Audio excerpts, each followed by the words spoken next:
Hi folks, welcome back to the channel. I'm Hassan and my wife and I are traveling through Thailand. If this is your first time, this is where my wife and I, we do vlogs of tourist attractions, US road trips, and other interesting experiences in the US and beyond. The reason why I do this is so that you can take advantage of some of the same attractions and ultimately have a better and more enjoyable experience. So we're currently living in Thailand, and today we're highlighting our trip to Phetchaburi City, where they have the Khao Luang Cave and another special historical landmark, which I'll get to in a moment.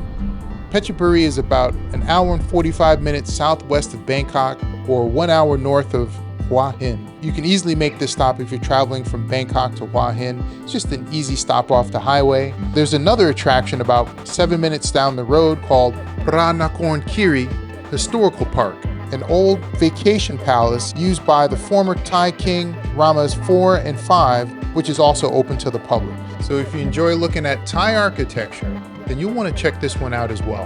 And I'll show you some highlights directly after the cave. So without further ado, Khao Luang Cave. So this is truly a hidden gem, which is virtually free to visit. It's free parking, and it's only 10 baht, 30 cents, which is about 31 US cents at today's exchange rate for entry. As I mentioned, this is a bona fide cave. This is no rinky-dink cave. I mean, this is the real deal. So it is huge, it's vast, it's deep, but what really makes this place special is it's also a temple. Inside, there's over 180 statues of Buddhas at different sizes. There's monks that lead prayer groups. There's also a large reclining Buddha inside. You'll notice when you go inside, there's 3 main chambers. Another unique feature is the lighting made by the holes in the ceiling that allow sunlight to enter. And so a great time to go is during midday and during the week when it's not as crowded. It's about a 150-meter walk up this red brick path to the mouth of the cave. Once you get to it, it's just a steep staircase. You have a fear of heights, this could be an issue. As you descend down the stairs, you immediately begin to feel how vast this cave is. The air gets cooler, and you can feel the still, cool, moist air the further down you go. So this cave descends 90 feet. That's 27 meters below the surface of the earth. Hey, sweetie. Thanks for waiting. The flooring is easily walkable, and you notice that there are parts that are paved and other parts that are tiled. And as you venture further into the cave, you can see the stalactites and the stalagmites throughout the cave.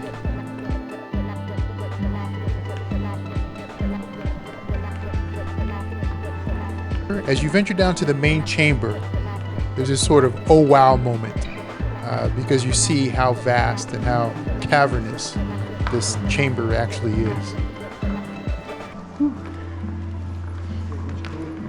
Oh yeah. And you can see Buddha statues of all different sizes and a large hole on the northern end, which lets light in,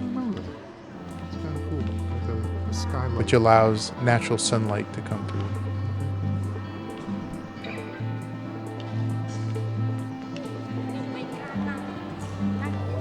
You also see a shrine area where monks are selling Buddhist figurines.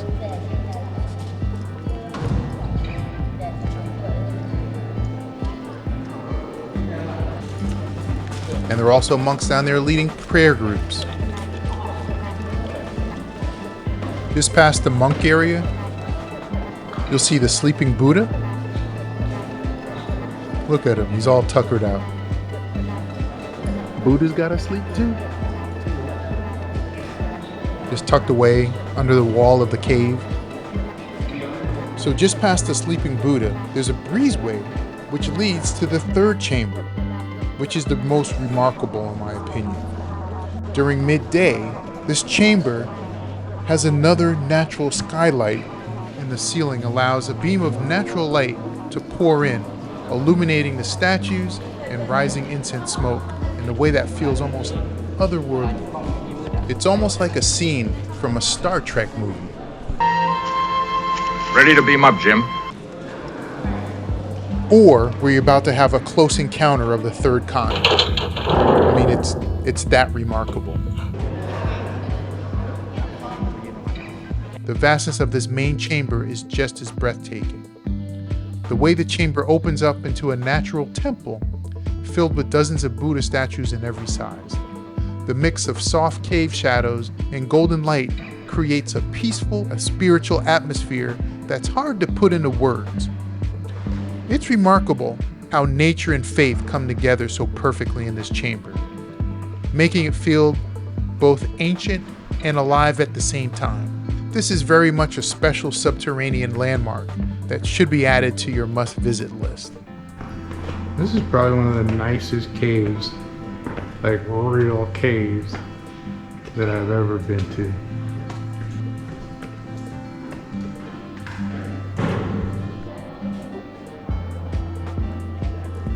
So if you're in Phetchaburi or driving past, this cave isn't just a stop on a list. It's an absolute must-see experience that you'll remember for a long time after you leave. If I were to rate the Khao Luang Cave, I would give it a 4.5 to 5 stars, simply because of the wow factor that it has. This kind of cave is very hard to come by, and it only costs 10 baht, which is 31 US cents. This is a no-brainer and a must visit in my book. Several kilometers south of the Khao Luang Cave, you have the Phra Nakhon Khiri Historical Park. And this is the location where Rama IV and Rama V had their vacation palace. Very interesting if you are into architecture. If not, I wouldn't worry about it too much because there's probably better things that you can spend your money on. Because it's 650 US, 200 and 280 baht, depending on whether you take the cable car or not. 200 baht if you walk up yourself to the museum. So you save 80 baht if you walk up. If you do decide to walk up, please be aware that there are a number of monkeys that were extremely aggressive. We were lucky that one of the monks gave us a stick to scare him away, which actually worked like a charm. Be very careful if you decide to walk up. You could get accosted or even harassed by this band of monkeys that reside on the property. So once you make it to the top, and this is where the king's palace is located. And this is also the site of the museum. So there's no photography or video footage allowed inside the palace. You're obliged to remove your shoes before entering. So as I said before, this site is for those who have an interest in Thai history, especially the royal family and how they lived in the 19th and 20th century, or those who are just interested in Thai architecture. Either way, I think you'll enjoy it. If you're not into either of those, I would probably skip this one and go directly to the Khao Luang Cave.